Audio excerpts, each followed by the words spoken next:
반대를 하시는 분들이 모여서 굉장히 상황을 이뤘을 것 같은데 홍보가 잘 안 된 것 같습니다. 더구나 국회 앞에 들어오다 보니까 뭐 지금 전경들이 통제를 하고 있어서 더 그런지 모르겠습니다만 전에 한번 그 스포츠 경기에서의 그런 그 종교 세레모니 가지고 한번 발표를 했을 때도 그때 뭐 굉장히 반대하시는 분들이 많이 와가지고 소란스러웠던 그런 경험이 있는데 오늘 아마 오셨으면 굉장히 환호를 하셨을 것 같은 그런 생각이 드는데 사실은 이 발제를 부탁받고 수락을 하긴 했는데 할 얘기가 갑자기 없어지더라고요. 실제로는 이제 제가 그 80년대에 학교를 다녔습니다만 그 당시에 이제 종교에 관련돼서 석사 논문을 썼습니다. 그런 그 논문을 준비했던 주제는 이제 종교 자유에 관련되는 것이었습니다만 그 배경에는 그때도 나름 굉장히 그 강하게 자리를 잡고 있었던 어떤 논리 중에 하나가 종교인들이 정치에 대해서 발언하는 것을 이 정치 쪽에서 굉장히 그 극도로 거부감을 보이는 이런 현실. 특히 1974년에 김종필 국무총리가 기독교인들 모임에 가가지고 이 정권은 하느님으로부터 권위를 부여받은 정권인데 여기에 대해서 반대를 하는 것은 가당치 않다. 하는 이런 식의 얘기를 해가지고 도대체 저런 논리가 어떻게 가능한가에 대해서 사실은 얘기를 해야 되겠다고 생각을 하고 종교자유라는 테마를 택해서도 썼고 그래서 종교라는 것은 결국 세상의 모든 문제에 대해서 관심을 가지고 그에 대해서 발언하고 또 행동까지 하고 그래서 목숨까지도 바칠 수 있는 그런 어떤 그 인간의 믿음이라는 그런 바탕 위에서 얘기를 했고 그런 점에서 보면은 지금 문제가 되는 그 종교인들의 어떤 정치적인 발언 이런 부분들은 사실 뭐 특별히 뭐 문제가 되지 않는다는 생각을 할 수밖에 없지 않겠습니까? 그래서 여기서 내가 수락을 했습니다마는 도대체 어떤 얘기를 어떤 문제적인 말을 할 수 있을까 하는 그런 생각을 하게 됐습니다. 그래서 그 얘기와 관련해서 또 뭐 몇 가지 종교인들의 어떤 정치적인 것과 관련되는 얘기들 이런 것들을 좀 몇 가지 해서 오늘 말씀을 드리고자 합니다. 그 발제문 그 9페이지부터 내용을 같이 보시도록 하겠습니다.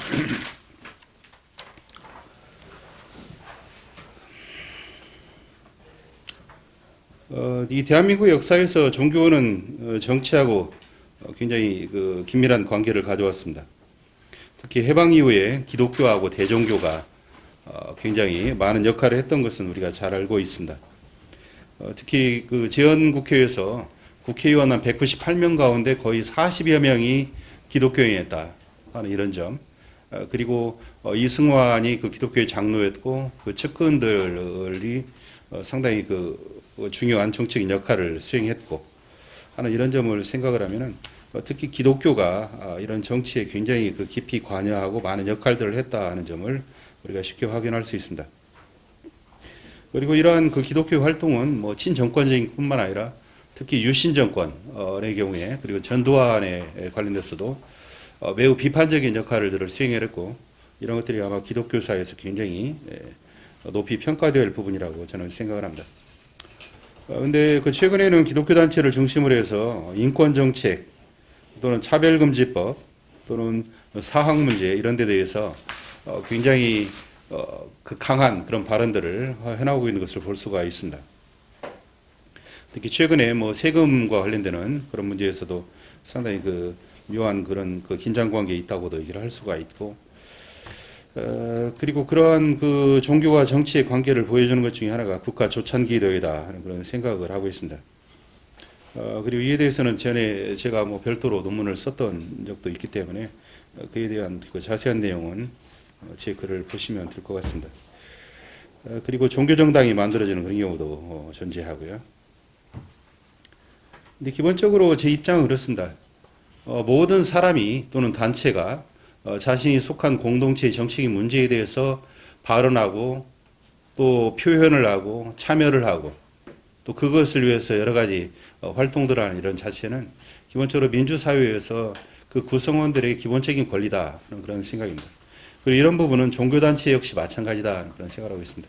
종교인들도 종교단체도 그 공동체가 속한 수많은 문제에 대해서 인식을 하고 그에 대해서 자신의 관점을 표현을 하고 또 그 자신의 관점을 관철시키기 위해서 나름의 활동을 하는 그 자체를 부정적으로 평가할 수는 없다 이렇게 생각합니다. 근데 그런 문제에 대해서 저 아까도 얘기를 했습니다만 김종필 옛날에 국무총리를 했던 사람이 굉장히 그 심각한 문제 논쟁적인 그런 발언을 했던 사례가 있습니다.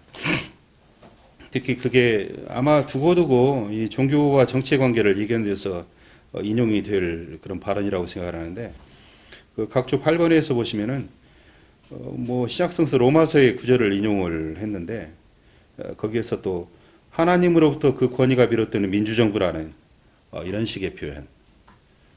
이게 그래도 정통성이 있는 그런 정권이었으면 그래도 그냥 용납할 만한 것입니다만 그렇지 않는 정권에서 이런 소리를 했다는 것 자체는 아마 두 가지 측면에서 민주적인 그런 측면에서 그렇거니와 또는 기독교 신학적인 측면에서도 굉장히 그 문제를 보여주는 것이라 이렇게 생각을 합니다. 자, 그리고 뭐 종교와 관련돼서 선거 때 이 종교단체가 긴밀하게 움직이는 이런 문제. 근데 이런 것들은 사실 공직선거법이 금지를 하고 있는 그런 부분이기도 하다고 할 수 있습니다. 근데 현실적인 선거에서 이 종교를 무시하고 선거운동을 하는 것은 거의 불가능하지 않는가라는 생각을 합니다. 아마 종교를 가지지 않고 선거운동을 하는 경우는 거의 없을 것이다 이렇게 생각이 됩니다. 주변에 이제 지방선거에 출마했던 사람들이 이제 주변에 많이 있는데 이 사람들 선거운동을 할 때 공식이 그거더라고요.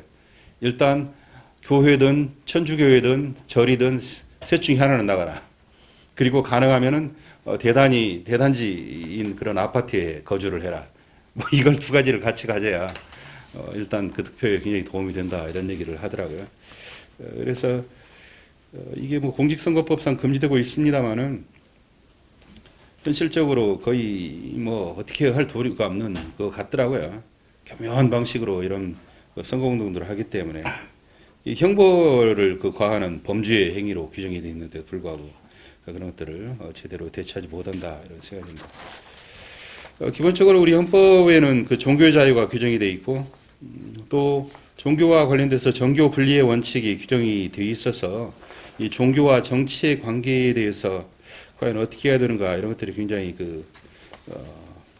논란이 될 수가 있습니다만은 기본적으로 이 정교 분리 원칙은 과거에 이 종교가 정치를 지배했던 그런 역사에서 결국은 이제 정치가 점차 세속화되면서 종교하고 분리되고 이 정치가 정치 나름의 고유한 논리를 회복해가는 그런 과정에서 종교하고의 일정한 어떤 장벽을 쌓는 그런 과정에서 형성되었던 것이다 이렇게 생각합니다. 그래서 이것은 기본적으로 국가의 어떤 세속성, 종교적인 중립성 또는 비종교성 조금씩의 어떤 미묘한 차이는 있겠습니다만은 그런 것으로 설명될 수 있는 것이고 결국은 종교에 의한 정치의 정당화 또는 정치 제도를 종교적으로 합법화시키는 것 또는 이 정치를 신비화시키는 것 이런 것들을 금지하고자 하는 의도가 이렇게 깔려 있다 이렇게 생각을 할 수가 있습니다. 그리고 그 발제문 12페이지 보면은 미국의 그 Non-Establishment Clause라고 하는 그 정교 분리에 관련돼서 크게 세 가지의 그런 입장이 존재했다 이렇게 얘기를 하고 대개는 그 뒤에 두 가지 그 견해가 이 그 정교 분리 원칙의 해석에 그 중요한 의미를 가진다 이렇게 얘기를 하고 있습니다. 첫 번째는 거기에 굉장히 복음주의적인 그런 식의 견해라고 할 수 있겠습니다만은 국가가 종교를 함부로 해서는 안 된다. 그래서 이 국가의 어떤 타락으로부터 교회를 방어하기 위한 그런 목적. 그런 데서 국가가 어떤 침해를 하지 않는다면은 나름대로 종교를 장려하기 위한 그런 부분으로 허용이 된다는 이런 식의 관점에서 이해를 하는 것. 또는 교회로부터 그 국가를 보호하는 그런 의미로 이 정교 분리를 이해하는 관점. 가지고 이게 토마스 제퍼슨 얘기를 합니다만은 성직자가 공직을 맡는 것까지 금지해야 된다 이런 식의 주장까지 했던 얘기가 있는데 이것은 채택이 되지 않았는데 이러저러 문헌을 보면은 옛날 테네시주에서 이런 예가 잠깐 있었던 것 같아요. 근데 최근에 보면 그런 것은 뭐 당연히 없죠. 당연히 이 성직자 클러지라고 하는 그 존재가 이 뭐 성직을 그 공직을 맡아서는 안 된다 이런 규정은 지금은 없어서 그렇습니다만 여하튼 이 교회로부터 국가를 보호한다는 그런 취지 이런 것들 그리고 각자의 영역에 국한되어야 된다 뭐 이런 관점 그래서 이 토마스 제퍼슨과 제임스 메디슨 이 두 사람의 견해가 연방 헌법의 기본적인 어떤 취지를 해석하는 기초가 된다 이렇게 하고 있습니다. 근데 이것만 가지고 사실 뭐 판단하기 어렵고 오늘날은 특히 이 국가의 세속성이 근본적으로 확보가 되어 있고 종교가 이 국가를 지배한다는 것은 거의 상상하기 어려운 그런 현실이기 때문에 기본적으로 국가의 어떤 종교 정책에 관련돼서 주로 그 국가의 어떤 정책이 세속적인 목적을 가지고 또는 그 주된 효과가 세속적이라면은 그것을 종교분리 원칙에 위배되지 않는 것으로 이렇게 보는 그런 관점이 기본적인 해석의 결론이 아닌가 이렇게 생각합니다. 그래서 그 자료 13페이지에 기본적으로 이 목적과 효과 그리고 과도한 결석 관계의 금지 뭐 이런 세 가지 요건을 가지고 물론 여기 대해서도 비판이 있는 것이어서 이 이론 자체가 뭐 근본적인 해결 방안이다 이렇게 말씀드리기 어렵습니다만은 그래도 나름의 상당히 그 유용한 해법을 제시한다는 그런 점에서 저는 아직도 요걸 그 유용하게 쓸 수 있지 않겠는가 이렇게 생각을 합니다. 그래서 이 문제를 가지고 또 판단했던 춘천지방법원의 판결도 있어서 거기다 소개를 했습니다만은 보니까 이제 그 정재곤 박사님께서 이 문제에 대해서 상당히 제 견해하고는 좀 대치되는 그런 측면에서 토론을 해주시는 걸로 이렇게 봤습니다만은 뭐 그러한 내용으로 해서 이 종교분리 관계의 중요한 어떤 판단의 기준을 삼을 수 있지 않을까 그런 생각을 합니다. 이런 문제는 그 보조금의 지급과 관련돼서 지금 여러 군데서 문제가 될 수 있다 그런 생각을 합니다. 제가 있는 전주의 경우에도 천주교회에서 한 200억 규모 정도의 그 세계 평화의 전당 이걸 건립을 하고 있는데 거기에 국비하고 도비가 거의 한 150억 정도가 지원이 되는 사업이 있습니다. 가지고 제가 그 전주시 인권위원장을 한 2년 했었는데 그때 이 사업에 대해서 일부러 그 의제를 제가 제안을 해가지고 이러한 식의 보조금 지급은 결국은 그 목적 자체가 아무리 그 관광이라는 것을 목적으로 한 것이라고 하더라도 결국은 그 효과는 그 천주교회에 집중될 수밖에 없는 것이고 따라서 1차적인 효과는 종교적인 것일 수밖에 없다. 그리고 그게 대중에게 개방된다고 하더라도 일반인들이 사용하는 것보다는 종교인들이 사용하는 것이 훨씬 많을 수밖에 없는 것이고 따라서 거기에 대해서는 이 종교분리 원칙의 위반으로서 종교의 자유를 침해하고 특정 종교에 대한 우월적인 그 지위의 보장으로서 이 문제는 그 평등권을 위배하는 것으로 봐야 되지 않는가 그런 결론을 내려서 그에 대한 시정의 권고를 한 적이 있습니다만은 뭐 바로 무시되고 말았죠 사실. 근데 지금 그런 각 곳에서 있는 그런 보조금의 지급 문제. 그 강희철 교수님은 그런 부분을 이제 보조금의 정치다 뭐 이런 식으로도 표현을 하고 계시던데 이런 문제도 곳곳에서 볼 수가 있습니다. 자, 이러한 그 종교분리 원칙 또는 종교의 자유 또는 뭐 표현의 자유가 있는 이런 상황에서 종교인이나 종교단체가 이 정치적인 또는 정치와 관련되는 이런 데에서의 표현을 하는데 어느 정도의 한계가 있다고 얘기를 할 수 있을까 하는 그런 문제를 몇 가지 뭐 사례를 보시면서 살펴보도록 하겠습니다. 거기 14페이지에 있는 사례는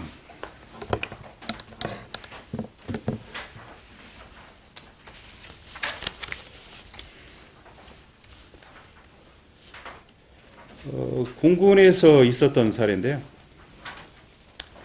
공군 참모총장이 종교인이었죠.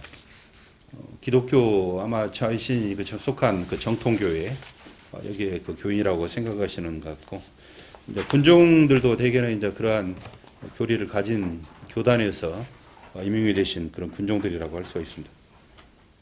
근데 이제 당시 그 기쁜 소식 선교회라고는 뭐 특정한 뭐 교단의 이름을 뭐 댈 건 아닙니다만은 그 흔히 구원파라고 얘기되는 그런 교단의 신도들이 군대에서 아주 적극적으로 자신의 그 선교 활동을 하면서 다른 군인들하고 이렇게 갈등을 빚기도 하고 굉장히 소란을 일으키는 그런 일들이 생기면서 이 참모총장이 공군 내에 있는 이단의 실태 조사를 하고 그 이단의 교리를 비판하는 책자를 만들어 가지고 각 내무반에다가 비치를 하라 이렇게 지시를 했습니다. 그리고 군종들에게도 교회에서 그 문제에 대해서 설교를 하라고 이렇게 얘기를 한 것이죠.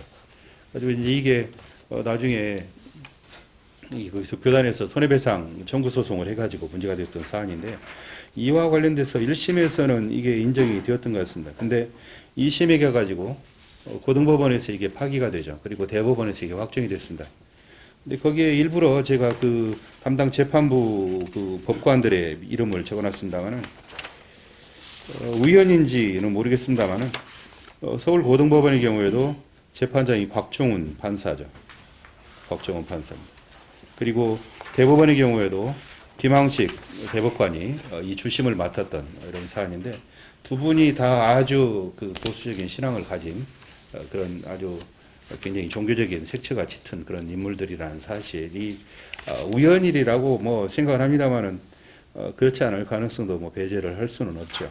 근데 여기에서 다른 종교에 대한 비판에 관련돼서 이 국가의 공직이라는 문제를 상당히 가벼이 판단하고 있다 그런 생각이 됩니다. 이 특히 기본적인 대법원의 논리는 이 종교의 자유는 특히 표현의 자유에서보다 더 강하게 보장되어야 된다.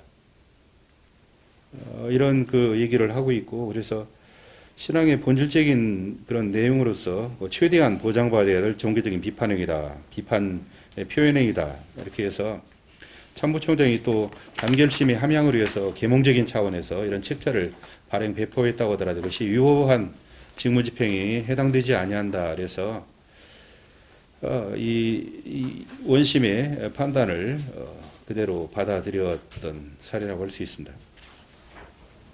고등법원의 경우에도 기본적으로 같죠. 그래서 그런 그 종교에 대한 어떤 설교를 하는 이런 문제들, 이것은 군종의 그 핵심적인 직무상에 속하고, 똑같이 이 표현의 자유로서 특히 종교의 자유이기 때문에 더 강하게 보장되어야 된다는 이런 점을 기본적인 바탕으로 얘기를 하고 있습니다.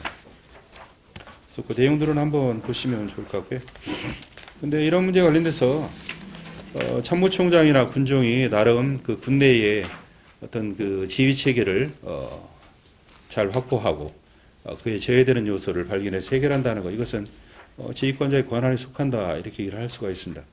근데 그러한 문제가 특정한 교리에 입각해서 이단을 분별하는 방식으로 이루어져서는 안 된다 하는 것이죠.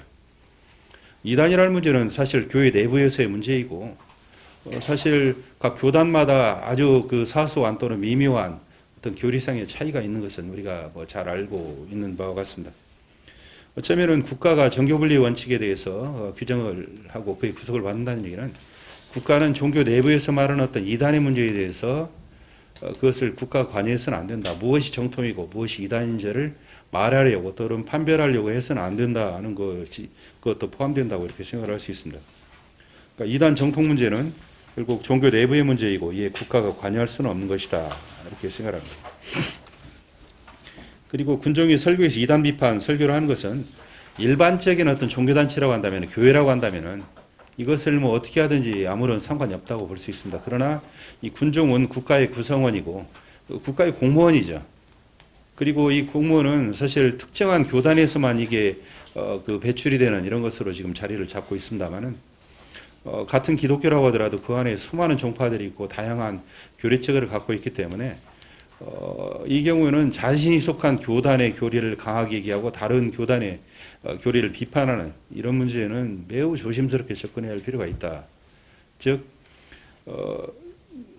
굉장히 다양한 어떤 교리를 가지는 이런 데서 거기 군종의 역할을 수행한다고 한다면은 결국 이단의 문제 이런 것들은 정교분리라는 그런 원칙의 문제에 의해서 상당한 정도로 억제가 돼야 되는 것이고 그 개인적인 어떤 신앙과는 달리 여기에서 그 다른 그 교단의 다른 종파의 그런 교리를 비판하는 문제는 정교분리 원칙에 위배될 가능성이 매우 높다 이렇게 생각을 합니다. 어쩌면 이제 그 주된 문제가 종교단체의 정치 지표라고 할 수 있는데 이에 관련돼서 아까 김종필이 얘기했던 대로 감히 그 종교가 종교 고유의 영역을 벗어나서 정치에 관한 발언을 한다 이런 문제를 뭐 부정적으로 접근할 수도 있겠습니다. 근데 오늘날 뭐 분리의 장벽을 쳤다 이런 것들은 굉장히 뭐 상징적인 의미 이외에 뭐 특별한 의미를 더 갖는다고 보기 어렵고, 그리고 과연 종교의 영역이 무엇인가의 문제 관련돼서 정치가 결코 무관할 수는 없는 노릇이죠.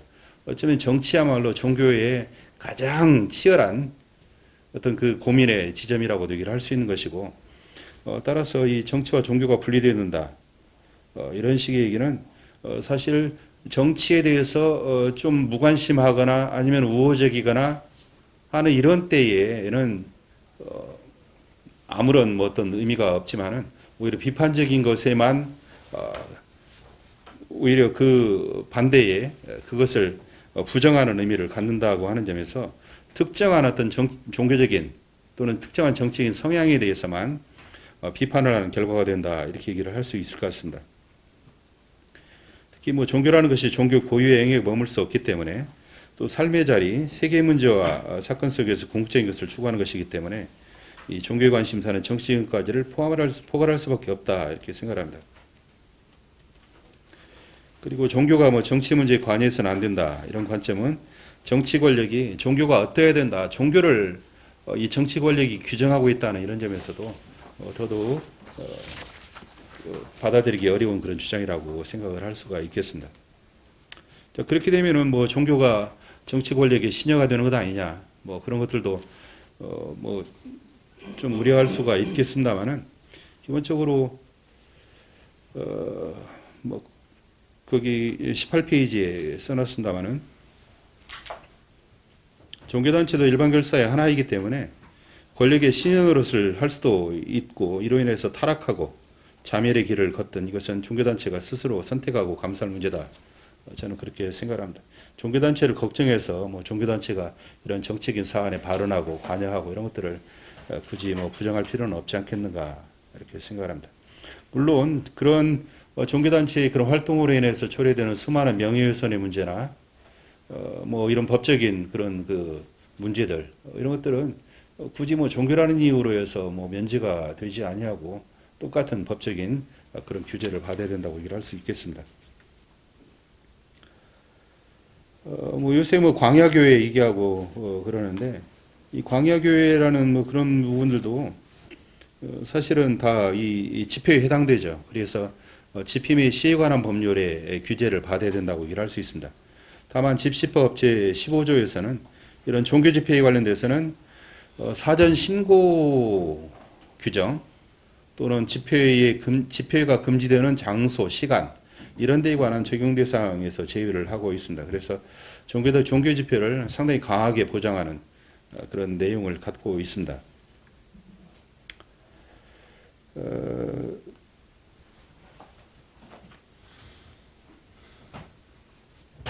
그리고 이 종교 집회와 관련돼서 종교 집회에서 정치적인 내용을 다룬다 하더라도 그게 종교 집회가 아닌 것은 아니다 하는 그런 생각을 합니다.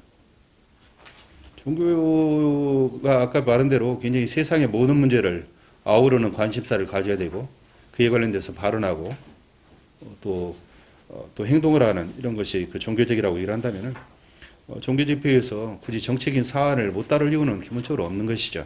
그래서 저는 뭐 광야교회니 뭐 이런 데서 하는 이런 비판들 저는 충분히 뭐 문제로 삼아야 될 필요는 없다 이렇게 생각을 합니다. 근데 다만 그냥 껍데기만 종교이고 그 다음에 뭐 실질이 완전히 종교하고는 거의 무관하게 이렇게 돌아가는 이런 경우에는 그것을 뭐 굳이 종교 집회라는 이런 틀 안에 넣어가지고 생각할 필요는 없겠다 이런 생각을 하는데 굉장히 미묘한 문제라고 저는 생각을 합니다. 그래서 가능하면 뭐 종교 집회라고 하면은 종교 집회라고 인정을 해주는 것도 무방한데 다만 그것에 의해서 집회 및 시에 관한 법률에 수많은 규제에서 벗어나는 것은 아니죠.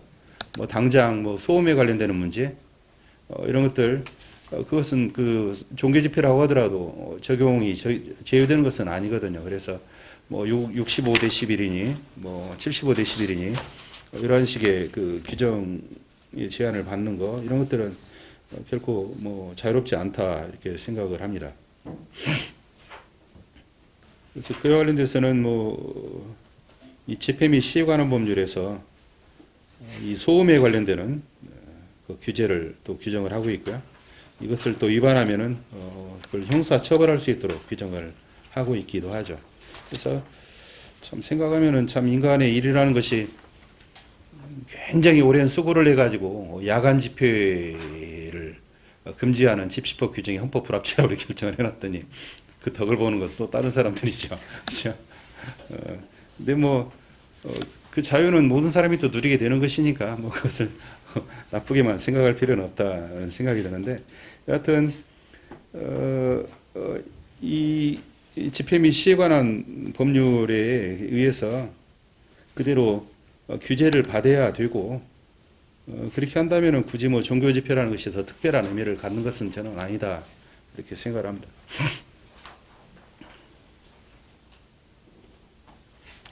근데 이 집회 및 시에 관한 법률은 이게 희한한 법률입니다. 솔직히 지금 있는 규정은 이게 그냥 대충 운영하니까 이렇게 되는 것이지 이 법률은 굉장히 많은 문제를 갖고 있는 거거든요.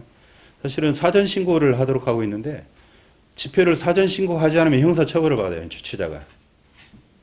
이게 말이 안 되는 거거든요. 사전 신고를 한다는 얘기는 경찰 목적을 위해서 나름대로의 정보를 제공하는 거거든요. 그러니까 우리가 이 정도 규모의 이러이러한 이슈를 가지고 집회를 하니까 이걸 미리 대비를 해달라는 정보를 제공하는 그 의무를 부과하는 조항이거든요. 사실은 뭐 집회의 사전 허가를 헌법이 21조 2항에서 금지하고 있으니까 이거 허가를 받으라는 그런 뜻은 아니고 결국은 이 정보를 제공할 의무를 부과하는 것인데 이걸 위반하면 형사처벌한다는 게 말이 안 되는 거거든요. 행정 목적의 정보 제공 의무를 위반한 것이. 그리고 또 그걸 안 하고 집회를 하면 바로 해산 명령을 받을 수 있어요.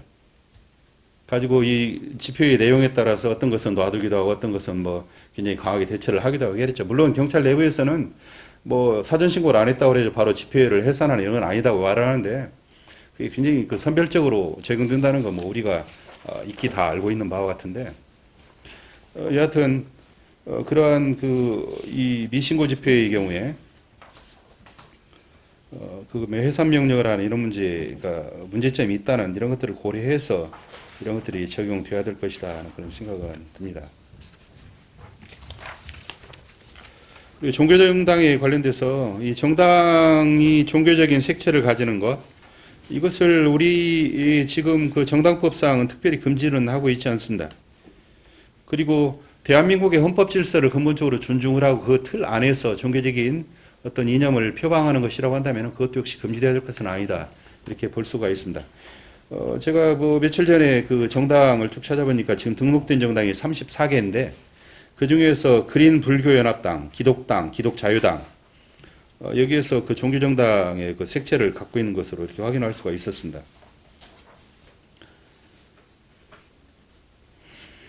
그리고 옛날에도 뭐 기독자유민주당도 있었고 또 통일교에서 만들었던 지금은 통일교라는 이름을 잘 안 쓰죠. 그래서 뭐 가정 뭐 그것도 있었고요. 그리고 국회의원 선거에서도 상당히 뭐 득표를 했던 그런 예들이 있었던 것 같습니다.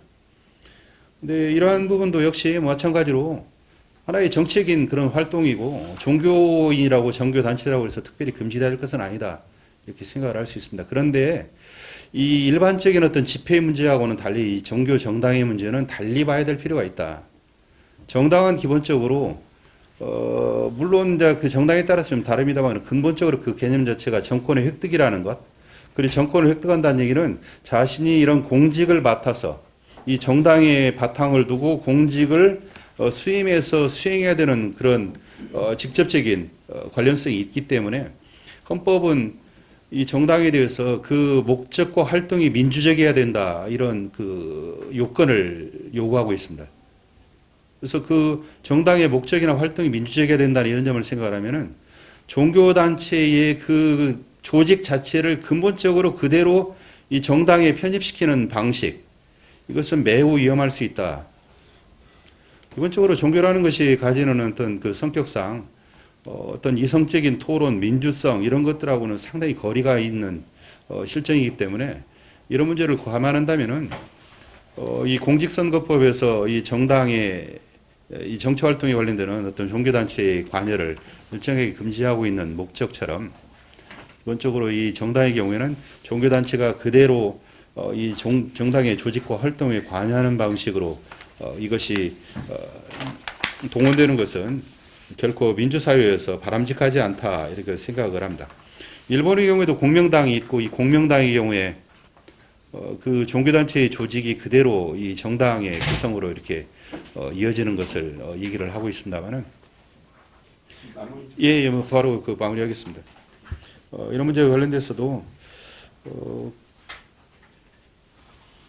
이 정당이 가지는 하여간 그 활동과 목적의 민주성의 확보를 위해서는 이 종교단체의 직접적인 관여는 근본적으로 금지될 필요가 있다 하는 그런 생각입니다. 이런 것들이 제대로 되지가 않으면은 이 다종교 사회에서 극심한 어떤 종교적인 갈등과 혼란 이런 것들이 예상될 수가 있다는 점이고요. 그리고 성직자가 공직을 수행하는 문제, 이런 문제도 역시 기본적으로 뭐 금지될 필요는 없다고 생각합니다. 이 성직을 가지고 이렇게 하는 경우는 나름대로 그것이 이제 종교적인 동원의 가능성이 충분히 있다고 생각합니다만은 종교단체 내부에서 그 성직을 유지하도록 할 것인지 아니면 반납하도록 할 것인지 그 문제를 결정을 하고 할 문제지 굳이 뭐 종교적인 어떤 그 직업을 갖고 있다고 그래서 그것을 굳이 금지할 필요는 없다는 그런 생각이 들고요.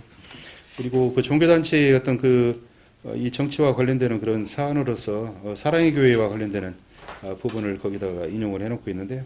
이 부분에 대해서는 뭐 나중에 뭐 필요하면은 더 얘기를 하시기로 하고 제 생각은 기본적으로 이 종교 집회나 종교 정당 이런 문제에서 종교단체나 종교인들의 그 참여에 관련돼서는 특별히 규제를 할 건 아니지만 종교 정당에 관련돼서는 특히 그 정당의 목적과 활동이 민주화해야 된다는 이런 측면에서 종교단체가 직접적으로 이 정당의 구성과 운영에 관여하는 그런 것들은 규제될 필요가 있다 하는 이런 정도의 말씀을 드리고 마치겠습니다. 이상입니다.